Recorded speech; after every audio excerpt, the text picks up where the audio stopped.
All right, so good morning everyone and welcome to day one of Big Data Fundamentals. So today we are going to talk about introduction to Hadoop, what is a big data and how exactly it works. Okay, so this is a very fundamental program and what we will do is we will cover a lot of topics as we move on with the course. So we are going to talk about big data. Right, so big data, if you see, big data is a two-word term, right? Big and data. So what is a data? We all know what is a data, right? So data is basically what? Any sort of information, right? Any sort of information. If I say I have a customer's detail of Big Bazaar or Walmart, right? Then it's basically information for me, or it's a basically data for me, which I can use to visualize something. It's not it, which I can use to come into some conclusion. So right, so we all know what is a data, right? And what do you mean by big? Big means not small, is not it? So a very large volume of data are called as a big data, right? But then the question everybody has is how much volume you will call it a large, right? Can I say 10 KB of data big data? Can I say 10 MB of data big data? Or can I say 10 GB of data big data? Or can I say 10 TB of data big data? What is the threshold, right? When can I exactly call a data as a big data? That's the biggest question, right? When you are given a problem to solve, right? And if somebody says, hey, I have got some data and you need to process it, right? So first thing is you need to understand two things. Okay, so I know that there are 3 V's of data, big data. Okay, there are 10 V's of big data as well.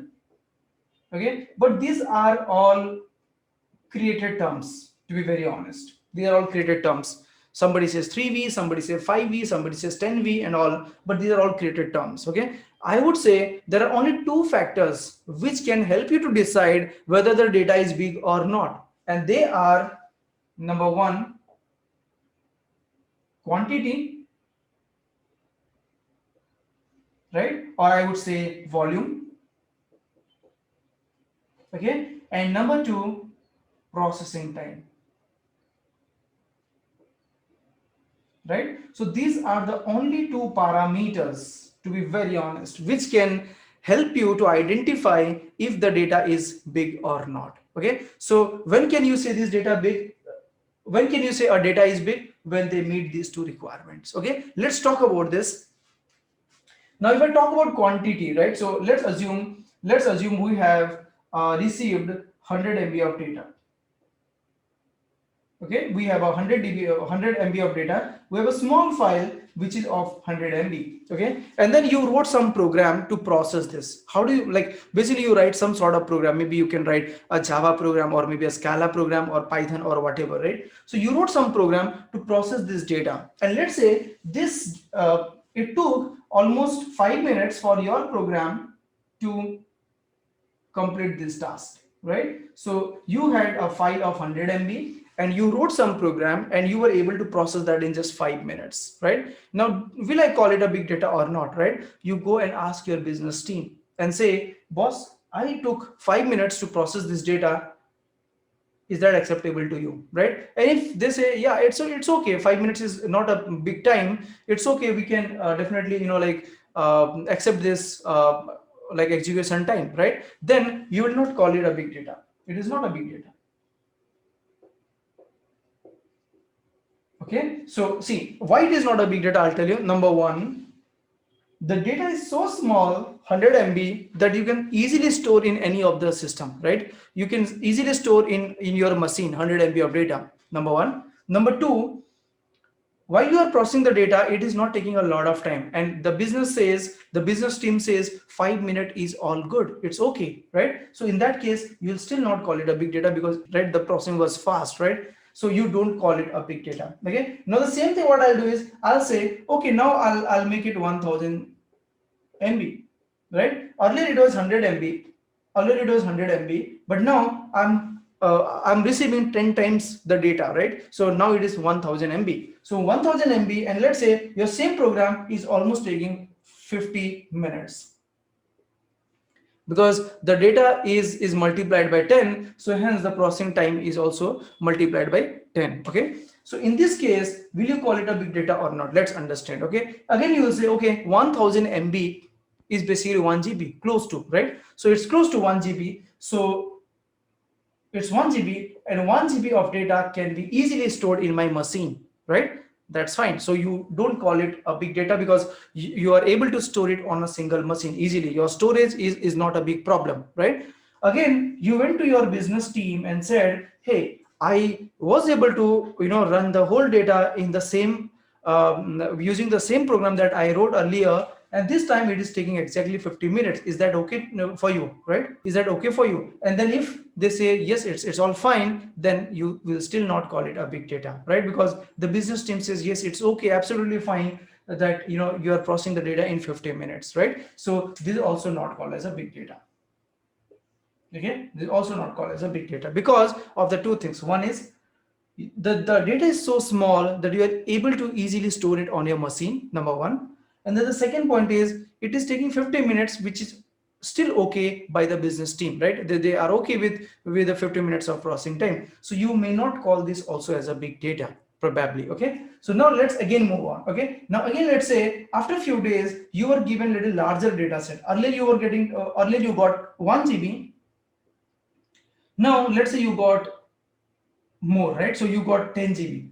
Okay, your data size was again multiplied by 10. So if you are getting 10 GB, then you will need, so let me make it 600 minutes. Let me make it 600 minutes. So earlier it was taking 50 minutes. Now I got 10 GB of data. So 50 into 10, 500, but let me make it 60 so that the calculation would be quite easy. Okay, so let's say we got 600 minutes to process this data, right? So every day I'm getting 10 GB of data, and then it's taking 600 minutes to process this, right? Again, what you did is you wrote your single program, you executed the same Java program. Maybe you have modified a little bit in order to like speed up the process, but then you're able to still process this data in this much minutes, right? So 10 GB, and this is basically 60, so it's 10 hours, right? So now you again went to your business and you said,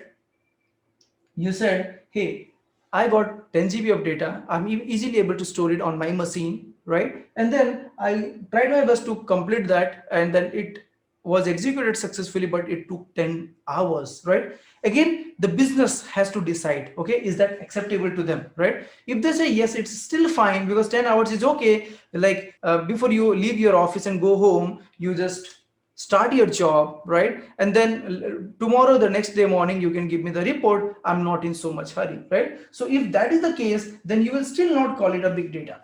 Okay, so remember, so what I'm the point what I'm trying to tell you is, as long as the business, right, have no problem with the execution time, you can still call it a small data. You can still avoid calling it a big data. Okay, now again I'll move on. So what we'll do is, let's say tomorrow again we got I would say 1000 GB of data. Okay, earlier we were getting 10 GB, but now we started getting 100 times more data, right? So we have now 1000 GB of data, which is equivalent to 1 TB. All right, now if you're increasing your data size, then definitely your hours would also be increased, right? So earlier it was 10 hours, now it would be 10, and you add 100 again, right? So it would be 1000 hours. Right? So 1000 hours. So how much time it would take? How much is this 1000 hours, right? So 1000 divided by 24, how much it comes? 1000 by 24. To make my mathematics a little simple, I'll make it 5. Okay, so 25 4 0. So at least 40 days, is it? Right, at least 40 days. So maybe around 40 to 44 days. Okay, now you went to the business again, right? And then you said, hey, you have given me 1 TB of data to process, right? We have the storage of 1 TB. That's absolutely great. But then the biggest problem now is the code is running for 40 days. The code would give you the output in next 40 days, right? Now, this is the time where the business would say no, right? Because they cannot wait for 40 days to get your result. Is not it? So now the problem is you are hitting, you are getting into a problem where storage is not a problem. See here, 1 TB is still not a great data. Okay, 1 TB is still okay because these days the systems are more powerful, storages are so cheap that 1 TB is nothing, right? But what is important now for you is the processing, right? So the processing time, it is the time it is taking to process your whole data is exceeding what it is exceeding 40 days, right? And it is not acceptable by the company, right? So now you have to understand that this is called as a big data, right? So in this case, what happened is we were challenged by the processing time, right? We had no problem with the volume. The data what we were receiving was still okay, right? Because we had almost 1 TB of data, and I'm sure that I can easily store this data in a hard disk, right? So I have no problem with the storage, but the problem was with the processing time, right? And here is where you will call it a big data problem, right? So one thing you need to understand is there is no fixed scale that can tell that 1 GB or 1 TB of data will only be called as a big data, right? Even I will say 100 GB of data can be called as a big data problem if it is not getting processed in a single machine in a given time frame. Okay, so there is no fixed rule. I would even say, even I can say 1 KB of data a big data if processing it is taking days, which is not possible, right? How, like, if 1 KB of data is taking so many days, then it is not the problem with the data, it's the problem with your code, is not it? So this is really not possible. But what I'm trying to tell you is, don't blindly look into the data and then just say big data problem. No, you have to understand the data. Try to understand how much time it will take if you have to process them in a single machine, right? And then you call it either a big data or not, right? So now I hope you understood the term called big data. Now what is a big data, guys? Big data is a problem, okay? It's not a technology. Let me be very honest. What is a big data? Somebody asks you what is a big data. Tell them big data is a problem, right? So big data is a problem of the data is so big, or the data is so big that it is not able to process that in that given time frame, right? And all other that's what I said, right? Variety of data, it does not matter, right? Because even if you have a JSON data, even if you have XML data, even if you have XYZ data, right? It's all about processing and storage, right? If you can store the data and if you can process this data in given time frame, then all other ways can be easily ignored. So my parameter to call a data a big data or not is basically only these two things. Okay, number one is quantity, and then number two is processing time. Okay, now I hope we understood what is a big data. So big data is a problem, right? So now let's also talk about some terminology, right? So for example, let's say if you are new to the computer world, or if you have never worked on a bigger data, all you have done is some sort of other developments but not data development. So you may be interested to understand this hierarchy of the data, right? So see, all of us know that the smallest unit is bit in computer, right? So one bit is either 1 or 0, right? And this is basically the smallest unit, is not it? And after bit, what you get is you get bytes, right? You get bytes. And what is this byte? This byte is basically 8 bits, right? So 8-bit, see, 1 bit is nothing but a smallest unit. It contains 1 or 0. So 8 such bits makes a byte, right? We know it. And now 1024 byte, okay, makes kilobyte, right? So 1024 byte makes 1 kilobyte. Again, 1024 kilobyte makes 1 megabyte, right? Again, 1024 megabyte makes 1 gigabyte, right? Again, 1024 gigabyte makes 1 terabyte, right? Again, 1024 terabyte makes 1 petabyte, right? And so on. So there are many other terms, so which you can refer, but then at a very high level, this is what you have, right? So most of the time you would be dealing around this corner. Okay, so most of the time when you are working on a company, you will basically deal with gigabytes, terabytes, and if you are extremely lucky enough, then petabytes, right? So that's what it is. Now I have worked on a cluster of around 300 nodes where we were processing the data of around 2 terabytes.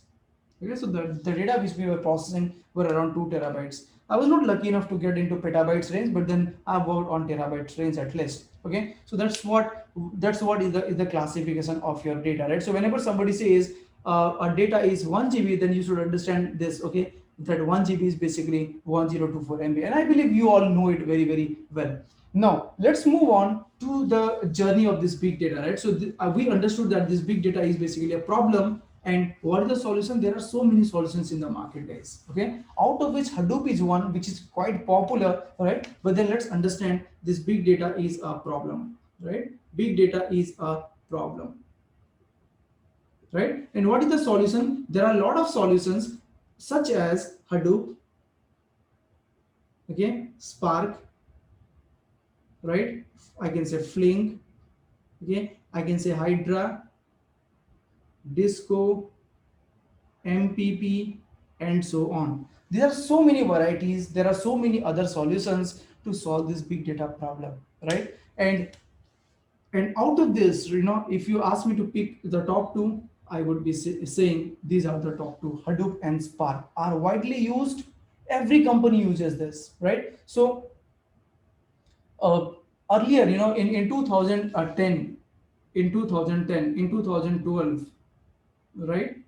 There used to be very few use cases, right? Like very few company used to work on data engineering projects.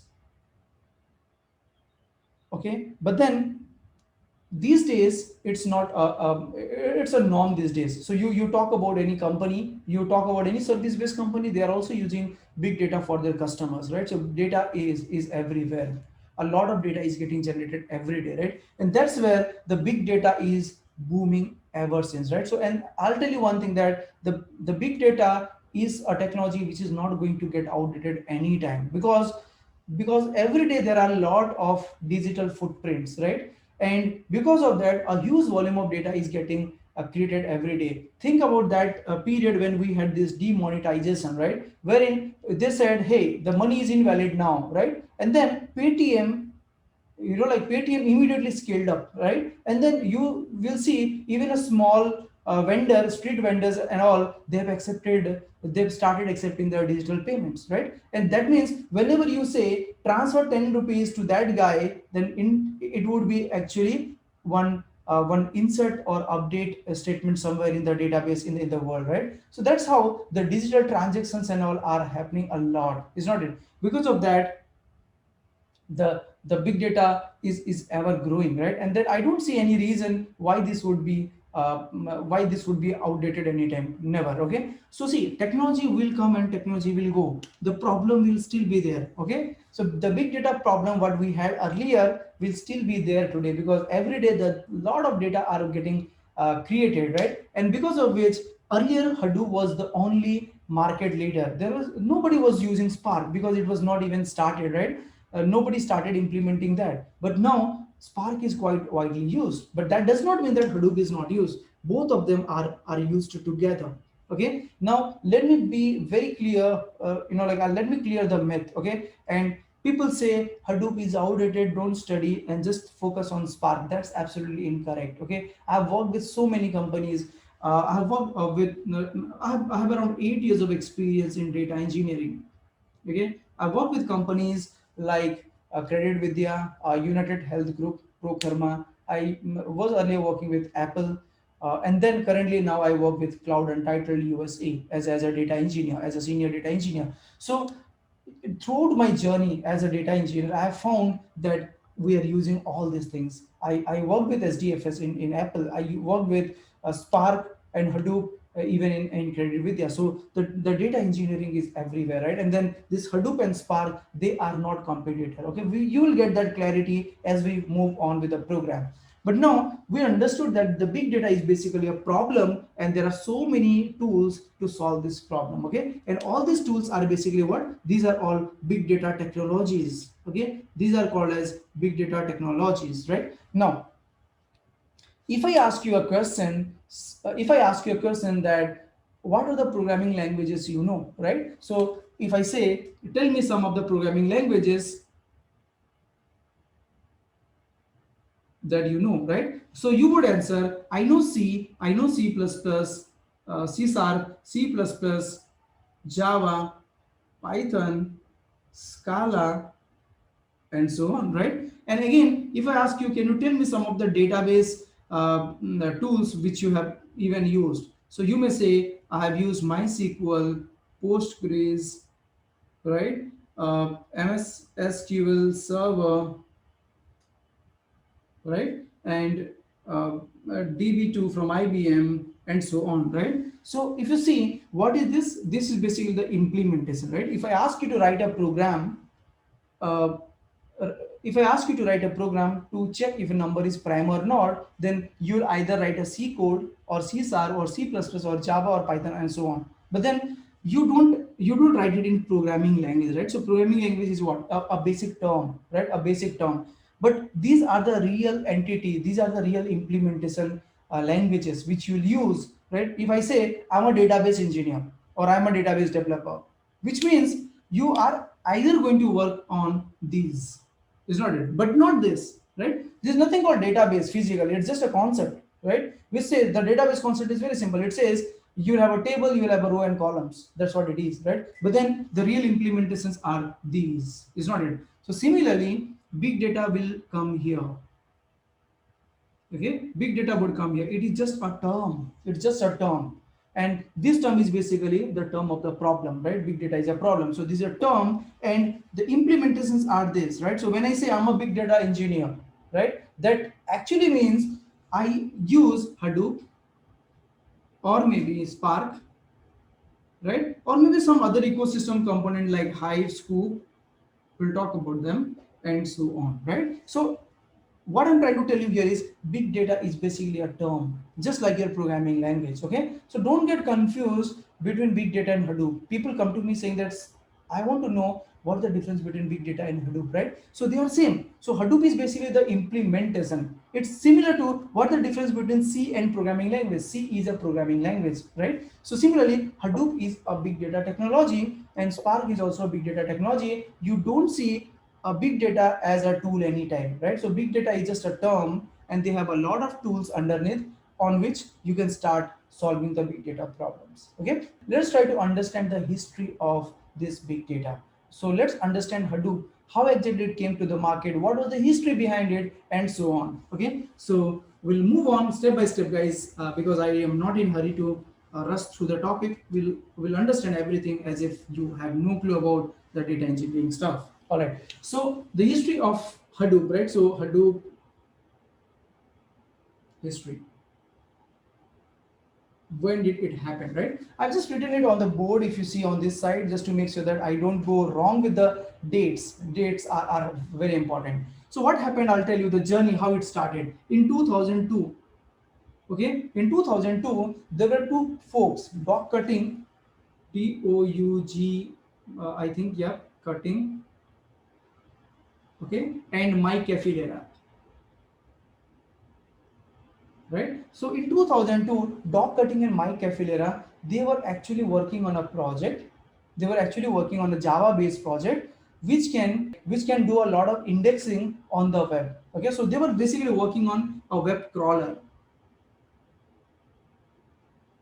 Okay, so they were basically working on a web crawler, right? And these guys were facing a lot of problem, right? And because the problem was in 2002, you can assume, see, I don't know how old you guys are, but then let me also tell you, before I move here, let me also tell you the evaluation of computer, right? So in 2007, when I bought my first laptop, okay, I was in BTech second year, and I wanted to buy a laptop for programming, okay? And when I got that, the configuration was 80 GB hard disk, okay, and 512 MB of RAM, okay, and a Core 2 Duo, I don't know what was that, Core 2 Duo processor, right? So this was the configuration in 2007 when I bought my super laptop, right? Now you may feel, well, you may see this funny if you are just a kid of today's generation, but then I'm telling you this, and I was lucky enough to own a 1.44 MB floppy disk as well, way back in 2003. So I'm telling you the story of 2003, where I was a proud owner of 1.44 MB floppy disk. It was costing 30-40 rupees, but I don't know if you get it today. You have to really work very hard to get this, right? So I'm telling you what was the condition in 2003, and you compare it with today's world. Okay, so in 2002, these guys were actually developers, right? They were basically, I would say, scientists, and they were working on building a web crawler for the company, right? And I believe they were with Yahoo that time. Okay, so they were trying to build a web crawler, and they were facing a problem. What, every day a lot of data was coming, and they had a tough job to process that data. So the problem was two things: storage and your processing. These are the only problem they had. Okay, and they started coming up with a solution. Okay, and they started coming with a solution, but they realized that their solution cannot scale, right? Initially, what these people did, they had the computer, they had the powerful servers, right? So they don't work on the computers, they would work on servers. They had a powerful servers, but then every time when they were adding a lot of data and started processing, every time it receives a lot of new data, then the processing time was going down, right? And every time what they did, they started adding more, adding more hard disk, as well as adding more RAM, right? And as much as possible adding more cores, right? They tried their level best to grow that single server. Okay, and see, there is a limitation. You cannot see, like, I'm a guy, I can have only energy of one person, right? But then if I'm so healthy, and if I do a lot of gym and all this stuff in, right, then I may have a power of maybe, let's say, 2 people, right? But then I cannot have a power of 100 people, no matter what you drink, right? So there was the problem here, right? Every day they were receiving a lot of data, and the biggest problem was they were not able to scale, because no matter how, like how much they are upgrading, one or other day they were again hitting the limitations, right? So they were completely thinking what needs to be done. Okay, and at the same time in 2003, so this was the story of 2002. Okay, this was the story of 2002. In 2003, right, in 2003, Google published 2 papers. Okay, Google came with 2 papers. One is a MapReduce, and the other one is GFS, Google File System. Okay, so in 2003, Google came with 2 papers, MapReduce and Google File System, right? And the Google File System said, hey, I can help you to understand how can the data be stored in many machines in a distributed way, right? And then MapReduce said, hey, I can help you how to go about and then process those data in all those machines, right? So these are the 2 papers, and when we say paper, they are just raw idea. It's just an idea. What should you do to implement this stuff, right? Then what happened is, these guys, 𝗏𝗏𝗏 and Mike Cafiera, they understood that yes, this is what we are actually looking for, right? And then they started working on this as a project. Okay, they said, okay, Google has given us a nice idea, and definitely we can implement this. So these 2 people and their team, right, they started working on this project, and they initiated a project in 2003 itself. They initiated a project called 𝗏𝗃. Okay, in 2003 itself, they initiated a project called 𝗏𝗃, wherein these 2 things would be implemented. Okay, the project name was given 𝗏𝗃, wherein these 2 things would be implemented. But then when they started working on this 𝗏𝗃, what happened? This MapReduce and GFS implementation was so big that they felt, no, we cannot put them together. Maybe let us, like, move them out of it, and then let us do a development separately. So initially, they thought, okay, we will do this as the project of 𝗏𝗃, because a 𝗏𝗃 is basically responsible for building this crawler, right? So they were actually building this web crawler under the 𝗏𝗃, and then they thought, okay, we will implement these 2 stuff in the 𝗏𝗃 itself. But then they realized that this MapReduce and GFS is a lot of code, and they did not want it to have them together, because the maintenance would be very, very difficult. So they thought, okay, let us get rid of, let's move this out, right? So they moved this into a separate project. And where the MapReduce and GFS would be implemented. Okay, so they moved into a separate project. Done. After that, what happened was 𝗏𝗏𝗏 had a son, and his favorite toy was a yellow elephant. Okay, and that's the reason you see the symbol of yellow elephant, right? And then that guy, you see, kids are very good in creating a new terms, right? So that guy was just murmuring Hadoop, Hadoop, Hadoop, something like that, right? And then the father caught that, a word, and then he said Hadoop. Yeah, Hadoop, right? So that's how the Hadoop came into the market, and that's what the Wikipedia says. Okay, so I've collected all this information from Wikipedia. You can also go and check this out. So that's how, this project, this unknown project, became Hadoop, right? So this happened, and this Hadoop was created out of these two projects, right? And then this is never a part of your nudge. They took it out of the nudge. Okay, so that's what happened. And then in 2005, this nudge was given to Apache. Okay, Apache Software Foundation is a open source, I would say, community which builds a lot of tools, and most of their tools are based on JVM. Okay, you talk about Spark, Apache Spark, Hive, Apache Hive, Kafka, Apache Kafka. Everything, most of the things, whatever you see in the big data world, are all maintained by Apache. Okay, and they are built, they are upgraded under Apache now. So Nudge also went to Apache in 2005, where they became a project, where they became an initial project. Okay, it did not become a main project, where they became an initial project. In 2010, this Nudge became a top level project, and now it is called as Apache Nudge.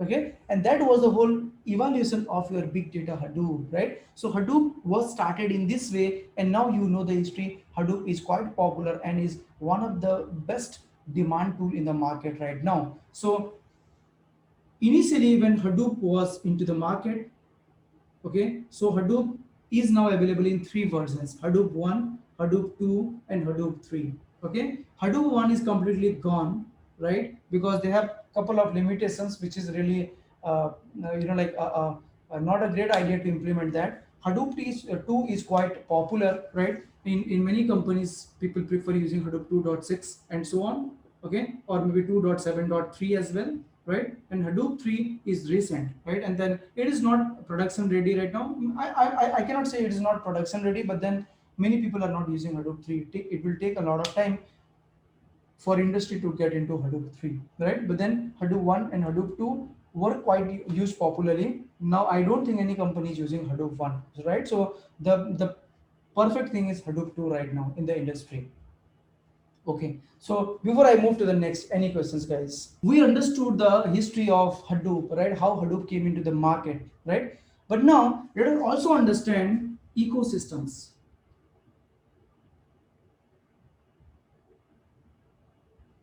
Okay, now the initial version of Hadoop had only 2 things, right? Number 1, SDFS, and number 2, MapReduce. Let's understand this. So as we know that Google published 2 papers, right, in 2003. Is not it? Google published 2 papers, and those 2 papers were called as GFS and MapReduce, right? And GFS stands for Google File System, right? It stands for Google File System. Okay, and then these were just the papers, and they were not the implementation. They were not implemented, right? So these were just the ideas. How can you achieve distributed, storage, and how can you achieve a distributed processing, right? And then these ideas were implemented by 𝗏𝗏𝗏 and their team, right? And since here the word G stands for Google, they cannot really use the same word because they were working with Yahoo, and there would be a problem with the naming problems, right? So copyright issues, and that's the reason they call it SDFS. Okay, and MapReduce was a generic term, and then that's the reason they did not renamed it. They called it a MapReduce itself. So in the initial version of Hadoop 1, right? Hadoop 1, very initial version, we had only SDFS and MapReduce. Okay, and what does this SDFS do? This allows you to store the data in a distributed way. For example, if I have, let's say, a cluster. Okay, so if I have a cluster of 4 nodes, so I will call it a cluster. And what is a cluster? A cluster is nothing but a connection or a collections of one or more computers, right? So I have a cluster of 4 nodes. Each such machines are called as a node. Okay, so I have node 1, I have node 2, I have node 3, and I have node 4. Each such machines are called as a node, right? So if I say this is a cluster in which my Hadoop would be installed, then Hadoop will be installed in all these machines, right? And then if I say this, all these machines has 1 TB of storage,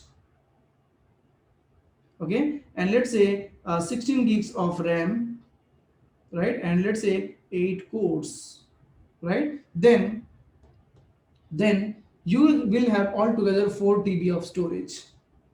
Okay, you'll have total 16 into 4, 64 GB of RAM, and you'll have altogether 8 for the 32 cores, right? So this is what it is, right? And now when we say SDFS, SDFS is basically an ability to store the data in all these 4 machines by dividing them into pieces. Okay, so that's what the SDFS would do. If you install Hadoop on this whole 4 system, and if you make a cluster, then a SDFS is a cluster on this entire machines. Okay, it would be a cluster on this entire machines. We'll talk about that in great detail in the coming days.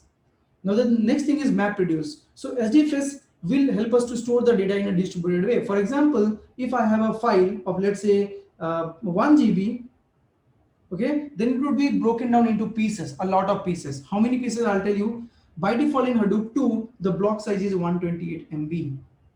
Okay, that means every file would be divided to a minimum of 128 MB. Okay, so if I say 1 GB, 1 GB is nothing but 1024 MB, right? And 1024 MB would be divided into multiple of 128 MB, right? And this would be 8. So that means if I want to store 1 GB of file in Hadoop SDFS, then they would be divided into 8 pieces. Okay, so we call it blocks. So I'll say B0 to B7, 8 pieces, right? And B0 might be stored here, B1 here, maybe B2 here, maybe B3 here, maybe B4 here, maybe B5 here, maybe B6 here, maybe B7 here. That's how the data would be divided, even if the data is just 1 GB. Okay, so that's how the data would be divided, and all these things are a part of your SDFS. SDFS would take care of it, right? So SDFS is basically a distributed file system. Just understand that as a hard disk, a distributed hard disk, where you really don't care where exactly the data is going, right? So that's what it is. Now the MapReduce is basically I would say a framework which can help you to process the data on these machines, right? We will talk in great detail about that in the coming days. But right now, what I'm trying to tell you is what is a SDFS and what is a MapReduce. So in case of MapReduce, typically what you do is you write a Java program, okay? Or you can also write a Python code, right? So it's up to you. So you write a program, you'll convert that into a jar file, and you give that jar file for execution, and that jar file will travel on all these machines. Okay, and they will start processing this data.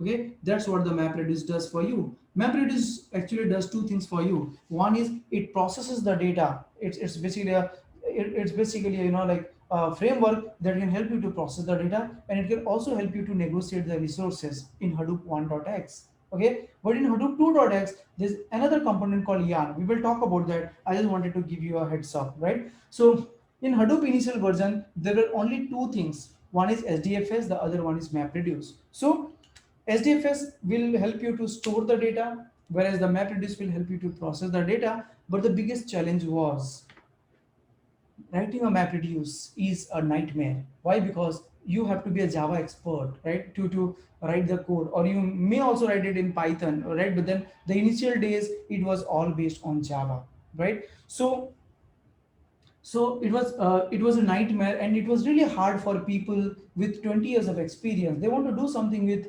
Hadoop, but the only limitation was they were not ready to go back and learn Java, because Java at the age of 20 years of experience may not make sense to a lot of people, right? So then what happened is many people started building some ecosystem component to make our life much more easier. Okay, and hence there are a lot of ecosystem component that started coming out in the market, like Hive. Okay, and I believe this is from Facebook, right? So the company at Facebook, they understood that okay, Hadoop has come into the market, which has a great processing stuff. Why not build something on it, right? So they started giving a Hive. And then we have Pig is again from Yahoo. Okay, it's no more used, it's gone now, but I'm just giving you the list. You have Scoop, which can be used for data transfer and all. You have 𝗪𝗎, which can be used to schedule the job, right? Or if you have a requirement, say on a daily basis, I want to run a job at 8 o'clock, right? Then one of the thing what you could use is 𝗪𝗎. Okay, but these days you also have Airflow. So all these are basically the tools which were given to make our life easy, and this is what we call a ecosystem component. There are many other ecosystem components as well, right? If you want to learn the whole data engineering stuff, then I believe there are at least 30 plus ecosystem component which you can learn. Okay, but you don't really have to learn all of this because they are not much used everywhere, right? So the most popular things that is used in every company are, I would say, Hadoop, SDFS concepts, right? And Hive is very much frequently used, and Spark is very frequently used, right? Scala is a programming language which you will have to learn if you want to better your skills on Spark, right? And then you have Kafka, okay, and maybe AWS. I'll talk about that AWS cloud later, and maybe Airflow, or let's say 𝗪𝗎, and so on, right? So there are handful of technology which you can learn, and which will help you to make your life much more easier. Okay, so that's how basically all these ecosystem components are available today. Okay, now any questions, guys, before I move to the next? Can I get no from everyone? Now also let us talk about the distributions. Okay, it's very important as well. Okay, so we'll talk about distributions. Right, so today is day one, and then I just wanted to clear all the common misconceptions and all, but as we move on, we'll walk through a lot of stuff. Okay, so see, earlier this Hadoop, right, was the only guy in the market, right? And then it was a market leader, of course, but the biggest advantage was it was open source, right? When we say open source, that means anybody can get access to the source code, anybody can see what are the problems, anybody can fix the problem, and that fix would be like approved by the Hadoop team, and then the changes would be reflected, right? But then the biggest problem was support, right? Apache Hadoop is basically a free tool. You don't have to pay a single rupee, even if you want to use it on a company level in a production environment. But the biggest problem is, since it is open source, it does not give you any support, right? And then that is where the companies like Cloudera, Hortonworks, okay, Cloudera, Hortonworks, Databricks, right, MapR, and so on. Okay, so all these basically are companies which said, hey, Apache Hadoop, you don't give support to the people. What if I take your product? And I'll hire my engineers, right? I'll groom your product a little bit more better, right? And then I'll do a business out of it. And definitely I'll also support you in your journey, right? And Apache Software Foundation said, why not, right? And that's what Cloudera started taking the Hadoop, right? Whatever was built, and then they started hiring a lot of team and engineers, developers, and all, made their product much more furnished, right? And this furnished version are basically sold to companies. Okay, similar case for Hortonworks, Databricks, and all this stuff. Of course, they have their own custom stuff which are not available in Apache Hadoop, right? They may come up with a beautiful UI, something which their customer are in need, but then they don't give it back, right? Because see, other company, if they start giving back, then Apache Hadoop will become something else, is not it? So they have their own customization on the raw Hadoop, and what they do is they definitely contribute a lot of money so that the development will still go on, right? So remember, Apache Software Foundation is a free open source organization, okay? But that does not mean that the developer who are actually working here, the top-notch people, or anybody who is working here, they work for free, right? Because that's not possible. Okay, so all this money basically comes through these places and certifications and all, whatever you can call it, right? So Cloudera, Hortonworks, Databricks, Mapr, all these companies, and there are so many other companies who does the same thing. They take the raw material, they furnish it, and they sell it. For example, if you buy a HP laptop, if you buy a Lenovo laptop, if you buy any other laptop, okay, more or less go and check it out. The hard disk would be from a company, maybe Seagate or Hitachi. The processor would be maybe from Intel or AMD, and so on, right? So they are just assembler, is not it? They are just assembler. They assemble it, they make it more beautiful, they make it more appealing, and they sell it at some nominal cost. So that's what they do. Okay, so these companies are called as the distributions. Now the thing is, Horton and Cloudera are merged together. Okay, Horton and Cloudera are merged together, and on top of it, the Cloudera has become private now.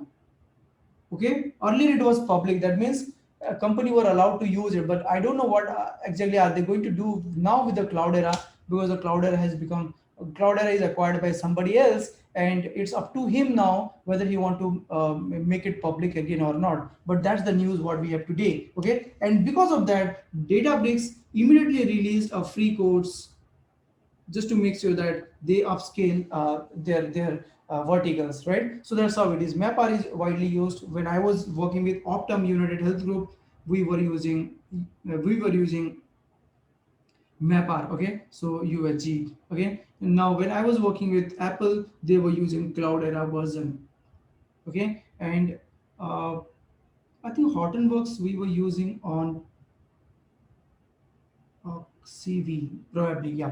So that's what we were actually doing, and then it's up to somebody what exactly they want to use. Nothing is good, nothing is best. Everybody, every component has their own I would say advantage and disadvantage. All these distributions are more or less same. Okay, now let's talk about the next one, cloud and big data, right? So this is another confusing term, big data and cloud. Okay, so if I talk about cloud, then we have three major cloud players: AWS, right? We have Azure, and we have GCP. Okay, and this big data is a solution. It is a problem, right? It is a problem. Big data is a problem, and we have three different clouds. Okay, so see what the difference, let us understand, and what is important and what is not, you will be able to decide very easily. Earlier, when people wanted to use this big data, what they were doing, they had to create their own, I would say, server room. Okay, they would create their own server room in which they will have all these nodes.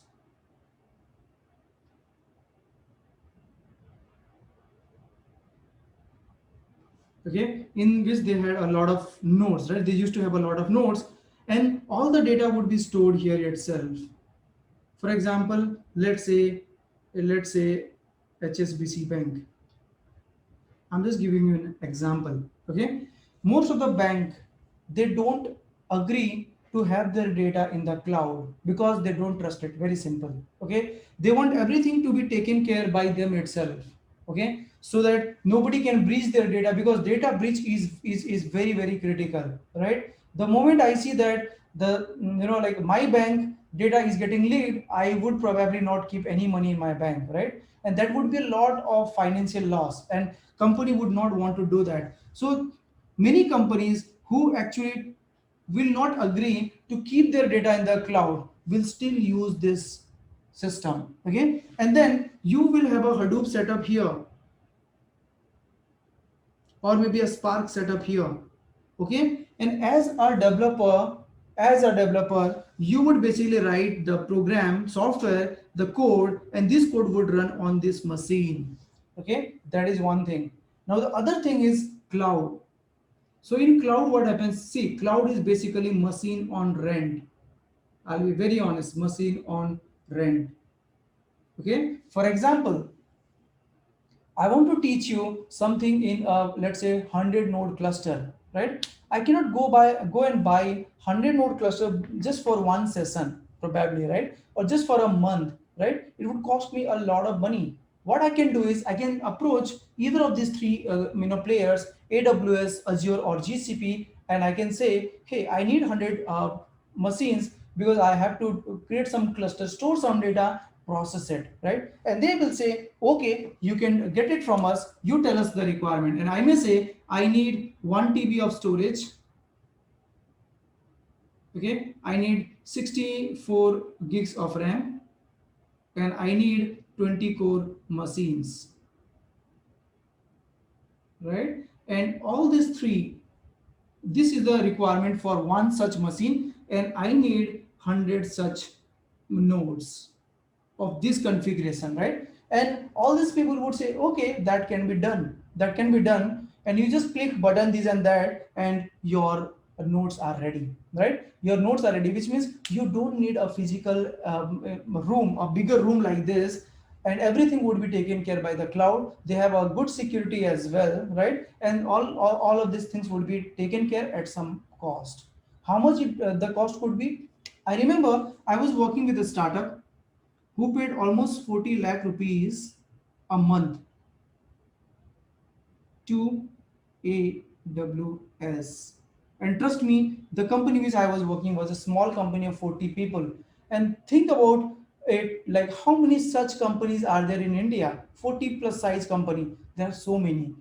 All of these are paying 40 lakh rupees a month to AWS, and you cannot call it a cheap. It may look cheap, but it is really not, right? So if you have money for a year, you can definitely invest it on your own machine or on your own server room as well, right? But the only thing is we don't want you to do that, and that's the reason we said, okay, money is coming from business, how does it matter to have to get something on the cloud and do everything on the cloud, probably, right? So that's what it is. So remember one thing, cloud is always a machine on rent. I'll give a simple example so that it makes a lot of sense to you. When you go to a big bazaar or any shopping mall, right? You may see they all have a central AC facilities. It's not it. But if you go to the back side of that same building, you'll find a lot of physical, big I would say the AC units installed, right? So it is not a cloud, right? Something is not coming. The central AC is not coming from somewhere else. It is actually the physical machines which are installed in the back end that actually gives you a cool air, right? So similarly, when we talk about cloud, these people, AWS, Azure, and GCP, right? So these companies, they have a bigger warehouses, okay, wherein there are physical machines.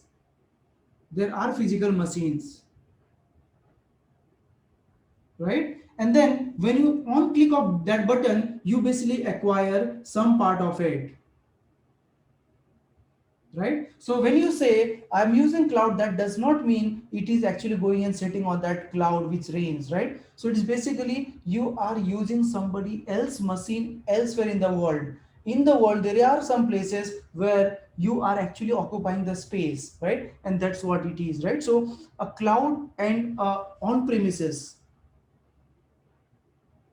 the only difference is the room, right? Here you are actually buying a physical room, and here you are not, okay? But let me tell you,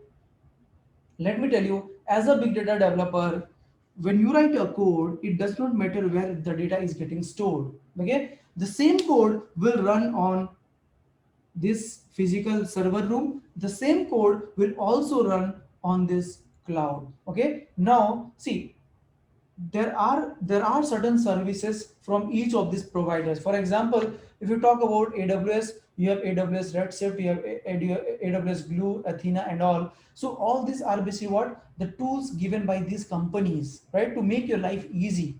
Okay, but having said that, a lot of company, what they do, they use this AWS to get the cluster, okay, to get the cluster, and they store the data in S3 instead of SDFS. Instead of SDFS, they use, let's say, the S3 services of AWS to store the data, and to process the data, what they do is, on these machines, they may run your Spark code, okay, or Hadoop MapReduce job, or Hive queries, whatever, right? So at the end of the day, there are not much differences in cloud as well as the in on premises as far as the development is concerned, right? If you're very good in the development, if you understand the development very well, then I'm sure you will be able to work on any cloud, right? So for example, I'm good at development, and I know how to write, how to solve the problem.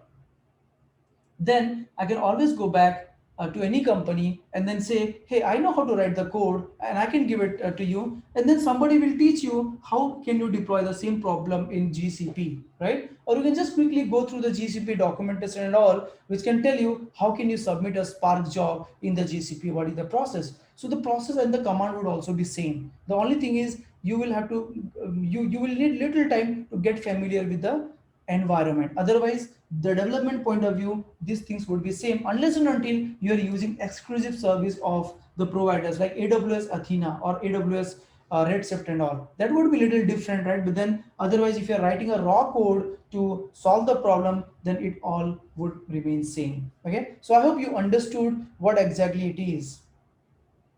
Okay, now let's move on. Now we understood that the cloud and the big data, right? So they are two confusing terms. I have seen people saying that Hadoop is outdated, and it's all cloud now. See, cloud can provide you only infrastructure, right? So that is what you have to understand. The writing code is still on your hand, because you have to write as per the requirement. Cloud is just like infrastructure provider. It cannot do a coding for you, right? You still need to write that SQL query on Hive, or maybe the Spark code using Scala and so on. Okay, now let me also tell you some trending stuff in the market, what is going on in the market, right? So it's also important for you to understand why the big data is so much important, and what should be the roadmap in understanding all this stuff. Okay, now if you want to be a good big data developer, right, so you should also have a good understanding on Java, okay, and Scala, and probably Python. Okay, and Spark is must. Spark is must, and it's a choice. It's a choice. Spark is a must, and it's a choice whether you want to do a Java Spark, whether you want to do a Scala Spark, or whether you want to do a PySpark, right? So a lot of companies are choosing this too, and there are rare companies who are actually using Java with Spark. Okay, now it is completely a choice. It's purely a choice, because in many companies they do not have a very good strength on Scala. Learning Scala takes time. You cannot learn it in a week, right? It takes a good time to build an expertise on this stuff, right? And that's the reason few companies says, okay, we already have a Java developer, we'll give some training to them and then make them a Java Spark developer, and we'll solve the problem, right? Few people prefer Python because Python looks a little easy, right? And somebody can learn it very, very fast, right? And this helps even the data scientist to show some interest in this, right? If you ask a data scientist to learn Java, he will run away, because that is not his interest area. If something is not in his interest area, why would he learn rather than searching a new job, right? So these are also quite important to understand what exactly should you be learning. Okay, now why I feel Java and Scala is much more important, I'll just give you that clarity today, and then we'll move on. Okay, so see, I would leave this to you guys to listen to me, think, and understand. Okay, so see, Apache Software Foundation is a company who has given a lot of tools and frameworks. Most of them are written in Java. I'll give you example. Apache Hadoop, okay, Hive, Scoop, HBase, 𝗁𝗏, Spark, Kafka, Flume, and so on. Okay, Lucene, and so on. Okay, so these are a lot of products from Apache. All these products are from Apache. Okay, written in Java, written in Java, written in Java, written in Java, written in Java. These are all written in Java. Okay, written in Scala, mostly. Okay, written in Java. Okay, now see, Java is preferred by most of the companies and not Python, right? You may say, hey, Python is new, and that could be the reason. No, my dear friend. So Python, if you see, I think Python was into the market since 1990 or 1989 late or 1990s. Java was introduced probably in 1995, right? So I would say Java is 5 years younger than Python.